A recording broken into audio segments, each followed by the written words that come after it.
नमस्कार। आज का जो विषय है वो थोड़ा-सा ज्योतिष से हटकर है और इसे बीच में लेना क्यों ज़रूरी हो गया, वो भी मैं आपको अनुबंध करता हूँ कि लास्ट कुछ दिनों में मैं वास्तु पूजन के लिए क्योंकि हम लोग वो प्रक्रियाएँ कराते हैं, सभी तरह के पूजन करवाते हैं। तो कुछ वास्तु पूजन पे मैं लगातार कुछ दिनों में गया हूँ और स्पेशल वहाँ जो एक टीनेजर बच्चे होते हैं, उन लोगों का ये पूछना होता है क्या, ये इवन बड़ों का भी ये पूछना होता है, क्या गृह प्रवेश जो हम करते हैं, तो क्या हम कोई छोटा-मोटा पूजन करके प्रवेश नहीं कर सकते? ये पूजन अनावश्यक है या आवश्यक है? इसके बारे में थोड़ी-सी डिटेल बताएँ। तो स्पेशल मुझे लगा कि इस बारे में हमें बात भी करनी चाहिए कि क्या सच में एक पूजन आवश्यक होता है? क्यों आवश्यक होता है? इसकी भी जानकारी देनी चाहिए। देखिए, पहली बात कि जब हम अपना कोई रेज़िडेंस बनाते हैं, चाहे वो बड़े शहर में हो तो फ्लैट हो सकता है, इवन बड़े शहरों में ज़मीन पे भी कोई जगह हम बनाते हैं, घर बनाते हैं, तो एक बड़ी विस्तृत जगह होती है, जिसमें से कई चीज़ें उसको रिनोवेट करने के लिए हमें उपयोग में लेनी है। जैसे अगर प्लॉट है, तो प्लॉट हम डायरेक्टली यूज़ नहीं करते हैं। हम उसमें पहले उसके अंदर अगर कोई वनस्पति, कोई पेड़, कोई बबूल इत्यादि कुछ अगर लगे हों, तो हम काटते हैं। अध्यात्म में इसे पाप ही कहा जाता है, पर जीव है उसमें। तो आप निश्चित रूप से मान के चलिए कि हम अपना घर बनाने से पहले किसी और का घर तो पक्का हो जाता है। अब उन्हीं पेड़ों पे किसी का घोंसला हो, चींटियाँ वहाँ घूम रही होती है। जब प्लॉटिंग की सफाई होती है, तो खड्डे खोदे जाते हैं। कुछ ऐसे जानवर जो अंदर ज़मीन में रहते हैं, वो भी उस खुदाई में बाहर आ जाते हैं। इवन उनकी जान तक चली जाती है। उनके स्थान को हमने छेड़ा, तो ये एक पाप संग्रह हमारा हुआ। आज की जेन ज़ी वाले बच्चे भी जब ये बात करते हैं, तो एटलीस्ट एनर्जी लेवल पे आजकल सभी लोग समझते हैं कि एनर्जी डिस्टर्ब करना किसी भी तरह के लोगों को, चाहे जीव जीव है, उसको आप किसी भी तरीके से परेशान कर रहे हैं, अगर उसे खत्म कर रहे हैं और अगर आप उसे माफी मांगी है, इतना लगभग लगभग पर्याप्त है उस एनर्जी की, नेगेटिव एनर्जी से बचने की। ये जेनजी वाले लोगों के लिए। मैं यहाँ पाप तुमने के बड़े विषय नहीं बात करना चाहता। दूसरी बात, जब वहाँ पे हम कंस्ट्रक्शन करते हैं, कंस्ट्रक्शन करने के बाद में भी कई ऐसी चीज़ें हैं, जो आजकल प्राय घरों में लगती है। लाइक आजकल कई लोग लेदर सोफ़ा यूज़ करते हैं। मैं तो इस चीज़ को मना ही करता हूँ कि वो जानवरों को मार के बढ़ाने वाली बात की जाए। प्रकृति से प्रभावित कई ऐसी चीज़ें होती है, जैसे कि अगर हैंडल लगे हैं, तो ज़मीन की खुदाई करके ये जाते हैं। दरवाजे लगे हैं, तो लकड़ी के दरवाजे लगे हैं। हमने पेड़ों को काट के उन दरवाजे पे लगाया है। तो एक पाप करने के द्वारा हमने अपने घर का निर्माण किया है। कोई भी व्यक्ति नहीं चाहता। मान लीजिए वास्तु एक अलग विषय है। वास्तु तो स्टेबिलिटी का एक विषय है कि किस जगह पे क्या होना चाहिए।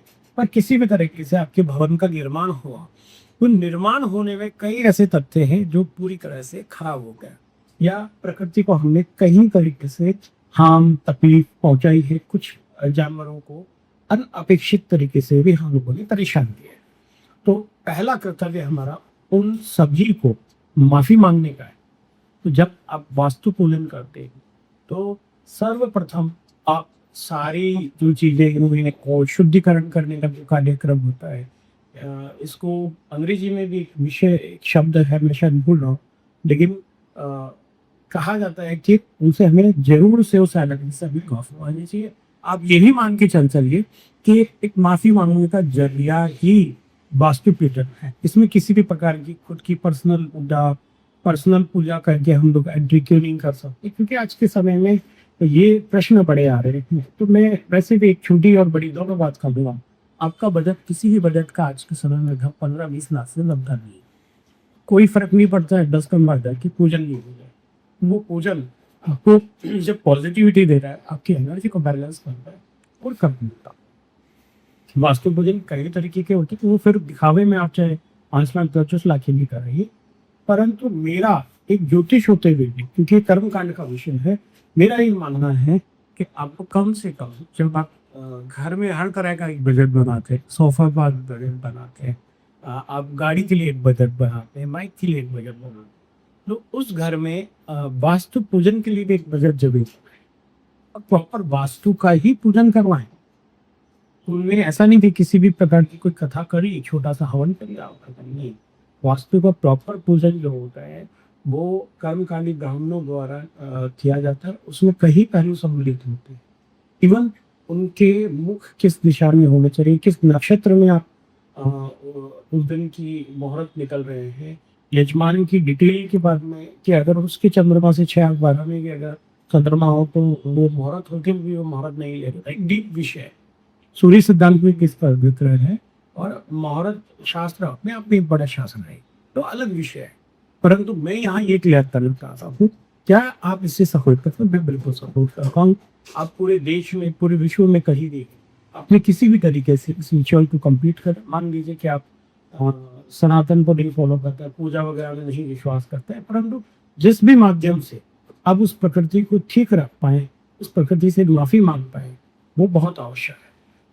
वो करके जब आप घर में प्रवेश करेंगे, आप यकीन मान के चलिए, आपकी एनर्जी, आपकी मानसिकता पूर्ण रूप से शांति के साथ इस घर में निवास करेगी। और आप जो जीवन में चाहे आप तरक्की करना चाहते हैं, तरक्की को आप चाहे माध्यम आर्थिक रूप से माने, मानसिक रूप से माने, किसी भी प्रकार की तरक्की, शारीरिक निपुणता, किसी भी प्रकार की निपुणता, अब जब उन घर में करेंगे तो शांति के साथ, अच्छे कार्यों के साथ में, अच्छी एनर्जी के साथ में। मेरा विषय इतना है, मैं यही जानना चाहता था। मैं इसमें कोई गुण विज्ञान नहीं जोड़ना चाहता था। बस मेरा विषय यह है कि हमने प्रकृति को हार्म पहुंचा है, तो हमें माफी मांगने का हक है। और वो माफी मांगते ही आप उस घर में प्रवेश करेंगे तो पूर्ण रूप से ये घर आपको एक्सेप्ट करेगा। एक विषय और जो छोटी सी 2 लाइन में और कहना चाहूंगा, यहाँ लोग कंफ्यूज होंगे, क्या नए घर में ऐसा पर पुराने घर अगर किसी का लिया हो, क्या उसमें भी हमें? हाँ बिल्कुल, आपके लिए बनाया है। अब ये क्या किया, क्या नहीं किया, उसमें क्या एनर्जी इन्वॉल्व हुई है, क्या नहीं हुई है, आपको एक बार उसका शुद्धिकरण करके फिर उसमें ग्रहण करना। नमस्कार।